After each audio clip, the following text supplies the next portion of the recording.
quiero hacer una introducción de lo que en realidad significa el Sermón del Monte, especialmente en todo esto que comienza con Jesús y la ira en nuestras Biblias, Jesús y el adulterio, Jesús y el divorcio, Jesús y los juramentos.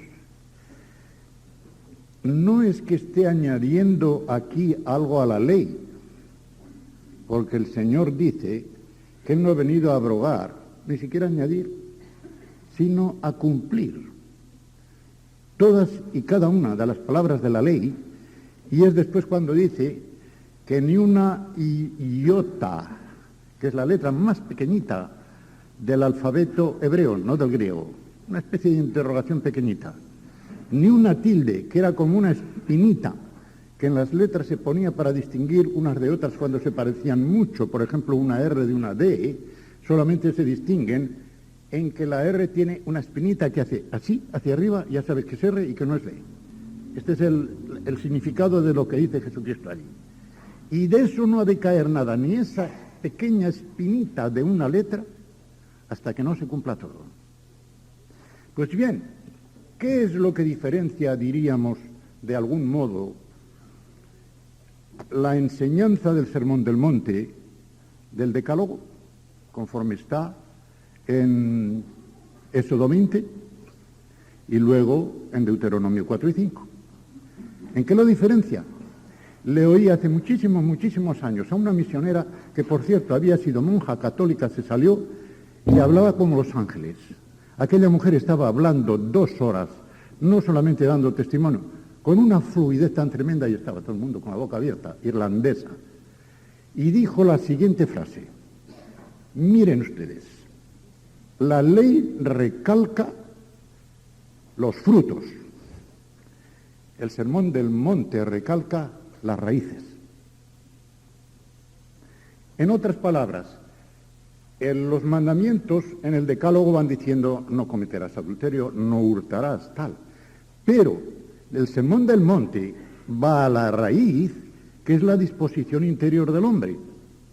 Esta disposición interior del hombre ya estaba en el 10º de los mandamientos del Decálogo, donde dice no codiciarás tal, no codiciarás cual, no codiciarás lo otro.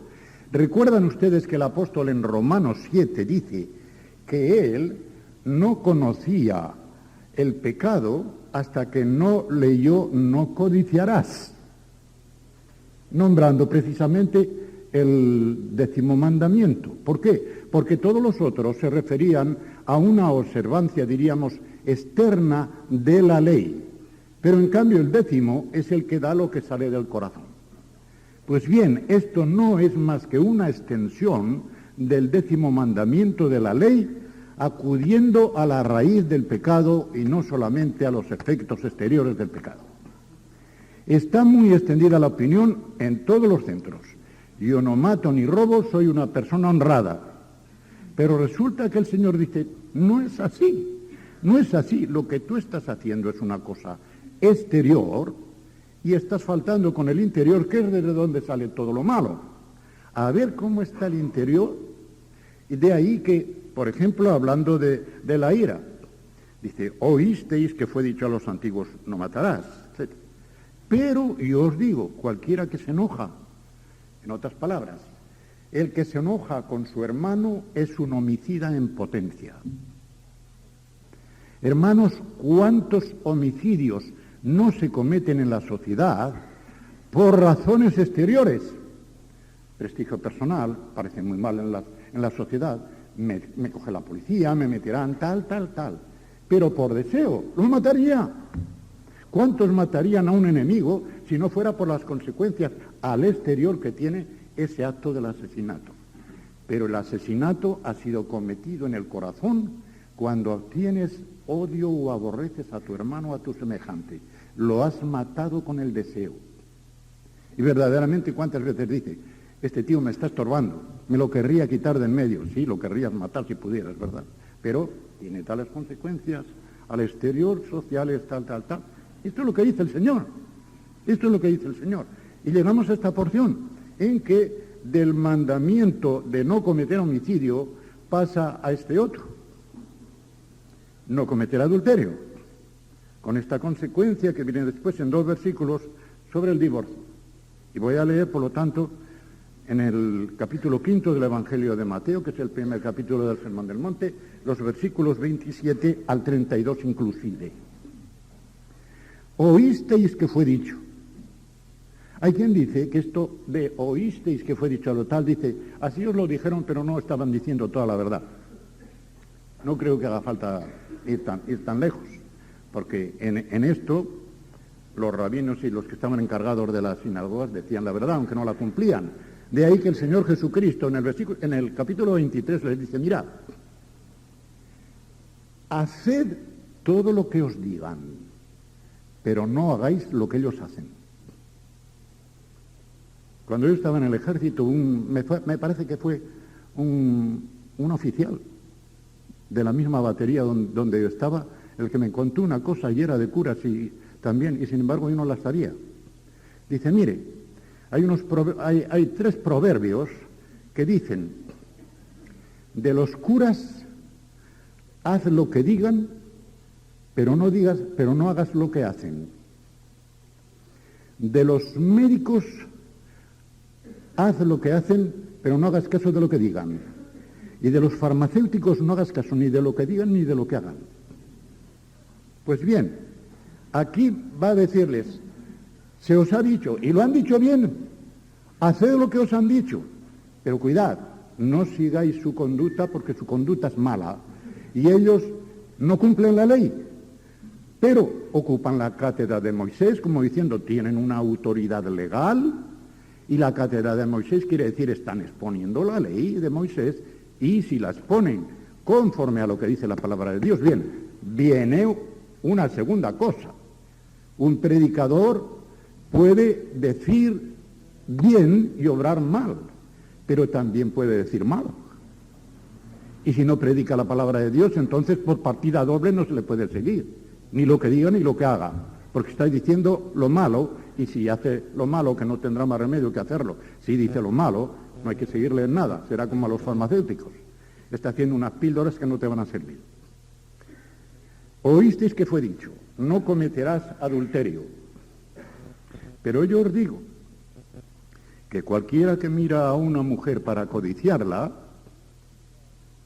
se entiende a mujer del prójimo, o si tú eres el prójimo de tu mujer, ya adulteró con ella en su corazón. Hermanos, el día que se abran los libros, va a haber una cantidad de adulterios que no se cometieron de hecho, o que pasaron desapercibidos, enorme. ¿Recordáis aquella frase tan tremenda en Jeremías cuando dice, cada uno va relinchando detrás de la mujer de su prójimo? Como los caballos relinchando detrás de las yeguas, relinchando detrás de la mujer de su prójimo. Es terrible, es terrible. No ni expresará siquiera el deseo del acto, pero en el pensamiento, en el fondo de su corazón, ya está que si pudiera lo haría.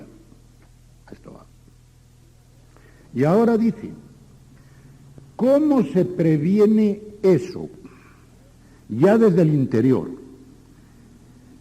Por tanto, si tu ojo derecho, que se supone como la mano derecha que ha de ser el más poderoso, como saben ustedes, yo no estoy especializado en fisiología, por lo tanto, hasta el doctor Jalil tuvo que corregirme alguna cosita, porque me pasé un poco al terreno de la fisiología. Pero cada ojo tiene su función. El uno tiene la visión y el otro tiene la perspectiva y tal. Y no me quiero meter más para que algún biólogo no me corrija también. Si tu ojo derecho te da ocasión de caer, sácatelo, arráncatelo, dice, y arrójalo de ti.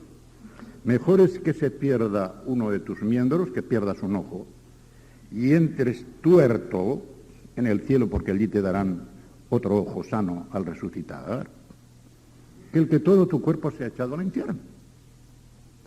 Tuerto o ciego o con los dos ojos, ¿de qué te sirve tenerlos si vas al infierno con ellos? Todavía peor, porque verás más calamidades. Si tu mano derecha te es ocasión de caer, córtala y échala de ti. Mejor es que se te pierda uno de tus miembros y no que todo tu cuerpo sea echado al infierno. ¿Qué quiere decir aquí el Señor? Que si una persona está ya tan acostumbrada a mirar de mala manera a la mujer del prójimo, que en cuanto ve una mujer guapa ya se le van los ojos detrás y por lo tanto el deseo que se tiene que arrancar los ojos, no. Eso es claro, porque podría seguir teniendo los mismos deseos tuerto y con ojos. Lo que quiere decir, y en esto claro, es donde hay que entender lo que hay en sentido figurado, lo que tiene cierta metáfora y lo que tiene verdadero sentido literal.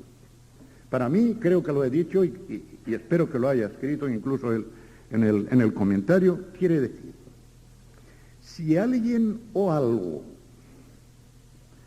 te es ocasión de tropiezo por verlo, mira, dile a tus ojos, persiana abajo, aparta los ojos de ahí, aunque esa persona o esa cosa sea para ti lo más valioso que hay. ¡Fuera! ¡Fuera! Pues no mires. Acostúmbrate a mirar como debes, a mirar con ojos inocentes y no con ojos pecadores. Una mano, quizá haya quien te sirva como de mano, porque es el que te está ayudando. Pero si ese que te está ayudando en cualquier cosa, negocio, lo que sea, te está incitando al mal, fuera. Corta esa amistad, aunque te esté llenando de dinero porque te está llevando al pecado. ¿Y de qué te sirve que tengas mucho dinero si con él te vas a ir al infierno por no quitar esa amistad? Los pies igual. Hay quien dice, oh, pues mira, yo no sé cómo ir a tal parte, tal. Yo le llevaré, y te lleva y te mete en el peligro. Pues a ese pie lo cortas también y lo dejas. Para mí ese es el sentido figurado de esta expresión, porque, como digo, el sentido literal físico no sirve para nada. Jesucristo está insistiendo en el corazón porque va a parar en el sentido exterior, va siempre al corazón. Y ahora, también fue dicho, cualquiera que repudie a su mujer, dele carta de divorcio. En otras palabras, en la ley judía estaba permitido que, por ciertas causas que luego veremos, el hombre podía repudiar a su mujer. Había dos escuelas de pensamiento que cristalizaron muy claramente en tiempos de Jesús. La una era la escuela que se llamaba de Hillel y la otra la escuela de Shammai, porque eran dos rabinos famosísimos, uno de los cuales tenía la manga muy estrecha y el otro tenía la manga muy ancha. Creo que entienden esta expresión, ¿verdad? Que es de frailes. Saben que algunos frailes van así como los jesuitas, pero otros, como los capuchinos, llevan unas mangas así muy anchas. Por eso dicen fraile de manga ancha y de manga estrecha, ¿verdad? Pero en este sentido, manga estrecha, uno que aprieta, ¿verdad? Y dice, no. Decía esa escuela, solamente por adulterio puedes divorciarte de tu mujer. Y como dice aquí en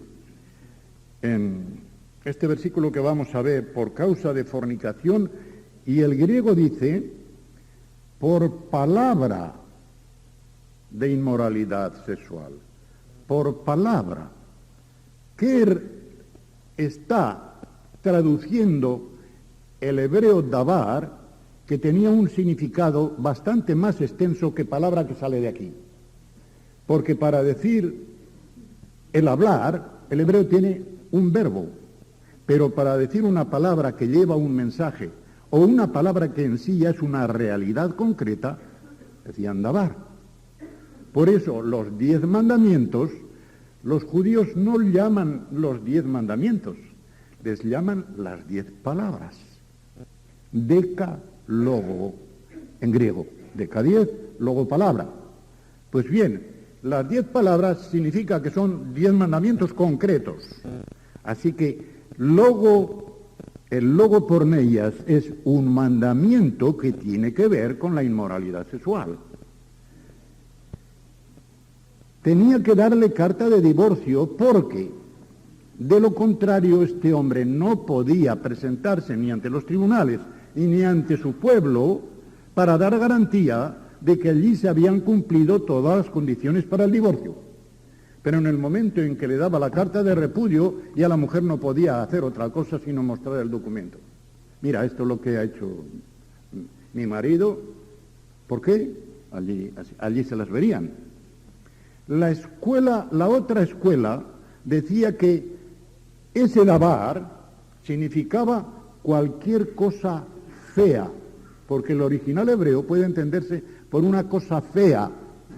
Y ahí verán cómo el castellano refleja muy bien esto, porque dice, ha hecho una cosa fea, y ordinariamente se entiende de sexualidad, ¿verdad? Pero cosa fea podría ser cualquiera. ¿Y sabéis hasta dónde llegaban? Pues si la mujer, por ejemplo, al hacerle las lentejas o lo que fuera el plato al marido, se le quemaban un poco porque se descuidaba y claro, el agua se acababa y empieza a oler, ¿verdad? Enseguida. Decía, ¿cómo? Libeló de repudio, me divorcio de ti. Me has hecho una cosa fea. Ahí llegaban, ¿verdad? Y así se entiende luego la pregunta después de que le hacen al Señor Jesucristo, le dicen, ¿se puede divorciar uno por cualquier causa? Como diciendo, siguiendo la escuela de estos que tienen la manga ancha o siguiendo la estricta. Y él dice, pues para que veáis, yo soy todavía más estricto que los de la escuela estricta. Por ninguna causa. Por ninguna causa. De aquí en adelante, como diciendo, la ley del reino va a ser que entre mis discípulos no haya ninguna causa razonable de divorcio. Yo os digo que el que repudia a su mujer, a no ser por causa de fornicación, hace que ella adultere. La deja en medio de la calle, y si es una mujer joven, estará a merced del que la camele, para hablar en términos por lo menos de Aragón. No sé si aquí los dicen igual. Y el que se casa con esa, que dejó el marido, está cometiendo adulterio, porque no ha dejado de ser mujer del anterior. Aquí viene ahora, pero antes de eso, yo creo que hace falta sentar unas bases. Mejor dicho, haré primero la exégesis del versículo, porque de lo contrario, desde el principio quizá no saben lo que significa eso de por causa de fornicación. Sin duda ninguna, ustedes han oído todos, y yo lo he oído y leído, de hombres que por otra parte son eminentes en el campo evangélico, y estoy hablando de España, no estoy hablando de Inglaterra, donde por la ley civil, que es la ley de la Iglesia anglicana, hay dos causas de repudio, de divorcio vincular. Vincular quiere decir que se rompe el vínculo y se puede casar con otra, ¿verdad? Esas dos causas son el adulterio y la deserción. Por ejemplo, si un marido se va de su mujer, la deja, a los 3 años exactos, esa mujer puede decir, mi marido no ha aparecido por acá durante 3 años, pido el divorcio, y automáticamente lo tiene delante de la ley. Aunque sea una anécdota personal, y es una confesión mía de la cual he tenido que arrepentirme bien, yo lo hice. Yo me marché de mi mujer durante más de 3 años, de tal forma que a ella le decían, no sea tonta, usted tiene todo el derecho a pedir el divorcio. Pida el divorcio con lo joven que es. Y vuélvase a casar y deje a ese que se vaya con frailes o con curas o que le dé la gana. Y ella decía, yo no puedo hacerlo. No puedo hacerlo en primer lugar porque no me ha dado ningún motivo. Él sé que no se ha marchado con otra mujer. Y en segundo lugar, mi fe me impide divorciarme, pase lo que pase. Y si tengo que quedarme sola con mi hija, me quedaré toda la vida. Así lo digo delante de ella, porque es la verdad. A mí me decían igual. El arzobispo de Madrid me decía, usted lo que tenía que hacer, si usted quiere dejar todo aquello y todas aquellas cosas, por favor, pida el divorcio. En Inglaterra se lo pueden dar fácilmente. Y digo, ¿y qué causa alego yo para el divorcio? Mi mujer no ha cometido nada contra mí. De modo que ni siquiera contra la ley. Y luego no creo en el divorcio. Me pase lo que me pase y esté pensando aquí, meditando lo que sea, pues yo no lo pido y no lo pedí. Y así fue como pudimos reunirnos otra vez, con muchas lecciones aprendidas por parte de los dos. ¡Qué providencia tan estupenda del Señor! Lo digo como anécdota personal, hermanos, porque quizá algunos de vosotros u otros pueden tener algunas de las características que nosotros hemos tenido. Pero cuando uno es verdadero hijo de Dios y creyente y quiere hacer su voluntad, el Señor provee incluso las circunstancias en que eso se va a arreglar. El apóstol Pablo no niega ni impide que se separen alguna vez. No quiere decir uno que se vaya a una casa y otra, pero si te ponen las cosas un poquitín malas, dice, nos podéis separar. Pero cuidado, cuidado, volver otra vez a juntarnos y tal. Pues este es el caso, que en la Iglesia anglicana, y como digo, algunos eminentes líderes del evangelismo español dicen, sí, yo admito que esas dos causas existen para el divorcio vincular, el adulterio y la deserción. Yo me llevo las manos a la cabeza, no quiero decir el nombre al que se lo oí, porque es un eminente fundamentalista del evangelismo español. ¿Por qué dicen eso? Porque interpretan mal la palabrita que hay aquí. Fornicación. Dicen que significa adulterio. Y hermanos, eso es una mentira muy grande.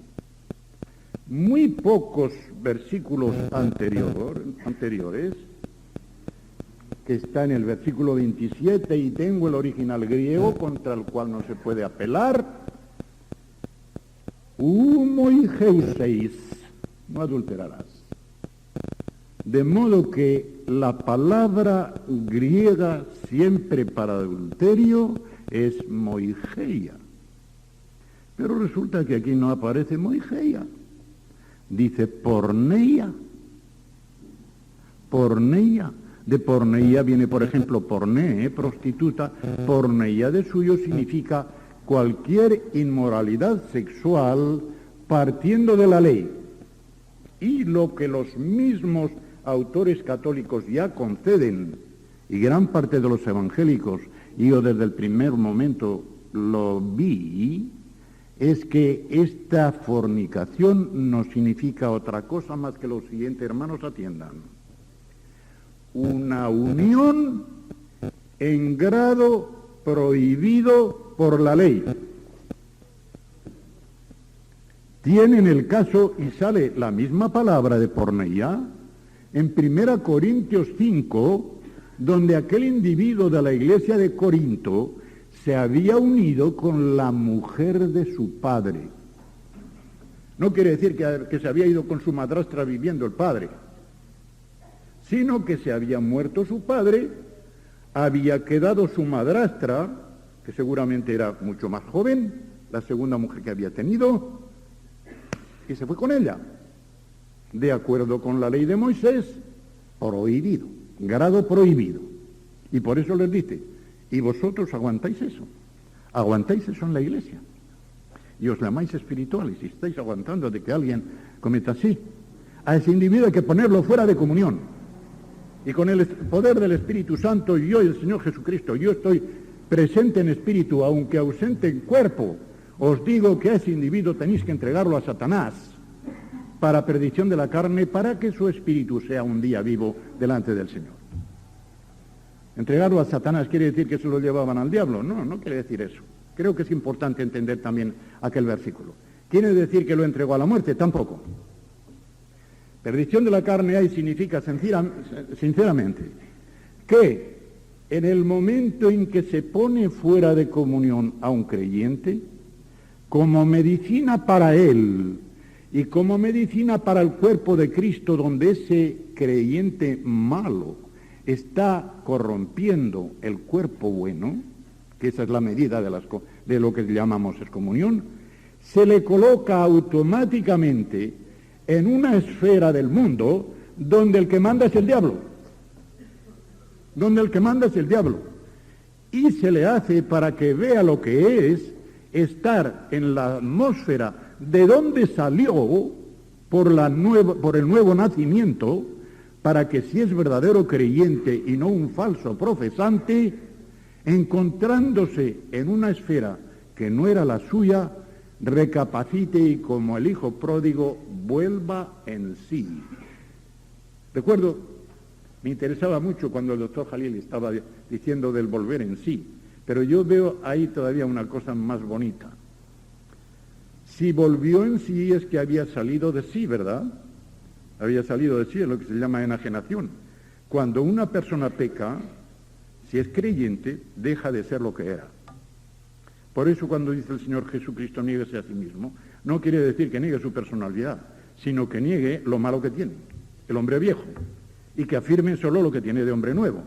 Pues vuelto en sí, dice el original, en el versículo 17 creo que es, 15-17, de Lucas, vuelto en sí, es decir, cuando recuperó su verdadera personalidad sana, de sano juicio, solo entonces fue cuando dijo, en casa de mi padre, ¿cuántos jornaleros hay que no carecen de pan? Y yo aquí perezco de hambre. Ahí empezó el arrepentimiento, con la necesidad. Pues bien, yo enseguida me voy por algún lado también. Por causa de fornicación, como dice aquí, excepto praectos lou porneia, significa excepto en el caso en que ese individuo y esa individua se hayan unido en un grado prohibido por la ley. Eso sí que tiene que deshacerse. Y ese matrimonio, que no fue matrimonio desde el principio válido, al deshacerse, no es un divorcio. No es un divorcio. Es acabar con una unión que no era verdadero matrimonio. Y en ese sentido, que es el excepto, el que se casa después con ella tampoco comete adulterio porque no había matrimonio. No había verdadero matrimonio. Ese ni más ni menos es el sentido de este versículo. El que deja a una mujer, excepto si se unió ilegítimamente con ella, por estar en grado prohibido, comete adulterio. Y el que la recibe, a no ser que fuese por una unión prohibida, también comete adulterio. Si no, no hay tal adulterio. Esto es lo que dice el texto. Esto es lo que dice el texto. Pues bien, aquí a lo que hay que mirar es a la raíz. ¿Y cuál es la raíz? La raíz es la siguiente. ¿Cómo se forma una familia cristiana? El enamoramiento es una cosa muy peligrosa. Recuerden cuando lo decía del enamoramiento de Dios. Es un apasionamiento en la cual, como te descuides, ya has sido casado. Y dice, eres libre, sí, pero como dice aquel autor, no, la elección ya está hecha. Ya estás casado, la elección ya está hecha. Es que la quiero de veras, voluntariamente, sí, voluntariamente, pero no puedes menos. Si verdaderamente estás enamorado, el corazón te obliga. Jóvenes y jóvenes, como decimos, aunque gramaticalmente sea incorrecto, pero eso es el único modo de entendernos. Antes de enamorarse, de ese flechazo que te caza, el flechazo, cree mucha gente que el flechazo lo da el hombre. Mentira, el flechazo lo da la mujer. Cuando el hombre se enamora, la mujer está ya de vuelta, hombre. Es la cazadora, aunque el hombre crea que es el cazador. Hermano, mira que es un comienzo que no sabes a dónde te va a llevar. Fíjate bien quién es la que te atrae y chica, mira a ver a quién quieres cazar. Porque cada día que pase va a ser más difícil romper esa atadura. Cada día que pasa, el que verdaderamente está enamorado va dando una vuelta más alrededor de sí, de esa ligazón que es el enamoramiento. En otras palabras, cada día va a ser más difícil, aún manteniéndose dentro de las normas de la ley de Dios. No digo ya si hay propasamiento. De modo que hay que pensarlo antes. ¿Y cuántas familias se han destruido porque esta norma no se ha seguido? Y a las buenas o a las locas, esa chica me gusta y se acabó, pero mira que no es creyente, pero me gusta. Y se enfrentan incluso con sus padres, me gusta. Lo tenemos en la Biblia. No hay ningún caso en la sociedad de ningún siglo que no esté ya en la Biblia. ¿Queréis ver un caso? Había una providencia divina, pero el de Sansón. Padre mío, madre mía, me gusta esa filistea y me va a casar con ella. Pero hijo mío, ¿qué es? Que no es del pueblo de Dios. Pues os parezca lo que os parezca, yo me voy a casar con ella.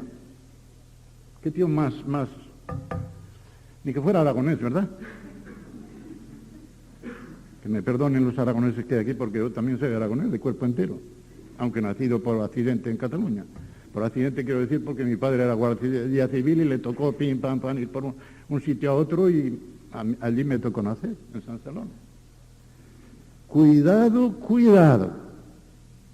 Cuidado porque por ahí van las cosas mal. Por ahí van las cosas mal. Hay que empezar a ver la voluntad de Dios. He orado. Voy a poner otra vez mi experiencia solamente como ejemplo, porque teniendo ya tantos años tengo tantas clases de experiencias. Pero es en este sentido. El día que yo conocí a Inés, y que voy a decirlo, me enamoré de ella, que sí. Todavía está guapa, pero a los 22 años, aunque esté ya adelante, el superlativo. Era un superlativo. Y estábamos en una misma convención evangélica en Ámsterdam, precisamente. Vamos a Holanda a enamorarnos, hombre. Una inglesa y un español. Un excanónigo y una chica que había sido criada en una denominación muy puritana desde los tatarabuelos y más. ¿Verdad? Efectivamente, pasó el día, pero al llegar la noche, como yo aparecía como inglés, todos los ingleses estábamos en el mismo hotel. Yo estaba en mi habitación arriba y él ya estaba abajo ya en el... No hago más que bajar abajo, digo, uy, esta chica es guapísima. Hasta ahora no he visto en la convención ninguna, sí. Perdón,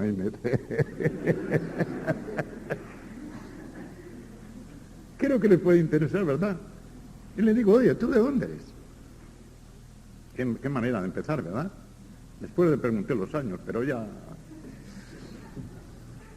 ¿De dónde eres? De Tunbridge Wells. Hombre de Tunbridge Wells. Uno de los primeros testimonios que di fue allí.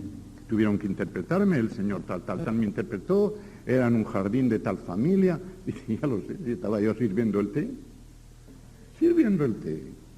Dice, sí. Y cuando pasé, usted me miró, digo, claro, te miraría como a cualquier otra cosa. Pero yo llevaba aquí el nudo del testimonio que tenía que dar, y aunque veía, no miraba. Veía, pero no miraba. O sea que a mí ni guapas ni feas me hicieron impresión aquel día porque llevaba otra cosa en el estómago, ¿verdad? Pero cuando me dijo eso, digo, y fui tan estúpido que no me di cuenta. Así, ¿verdad? Y así comenzamos a tener alguna relación, a escribirnos después, etcétera, etcétera. Lo digo porque estas experiencias personales pueden servir también, ¿verdad? ¿Cómo estas cosas hay que comenzarlas en oración? Y los dos hemos dicho y repetido muchas veces, por muchas tormentas que haya en el matrimonio, cuando se comienza bien, terminará bien, y el Señor dará la gracia necesaria para que puedan superar. Yo no digo que no hayamos tenido tormentas, y el que diga que no ha tenido ninguna tormenta y que todo ha sido caricias, me parece que está mintiendo. Pero no mentirá nadie porque nadie lo va a decir. Es así. Es que la relación conyugal es tan íntima que precisamente por ser tan íntima es cuando los más mínimos defectillos salen a la cara. Es muy bonito cuando estás festejando o cortejando, como se dice en eso. Muy bien, de visita la ves, eso muy bonito, festejar cada uno a su casa. Pero amigo, en el momento en que te has casado, ya de por vida, juntito, y eso ya es otra cosita.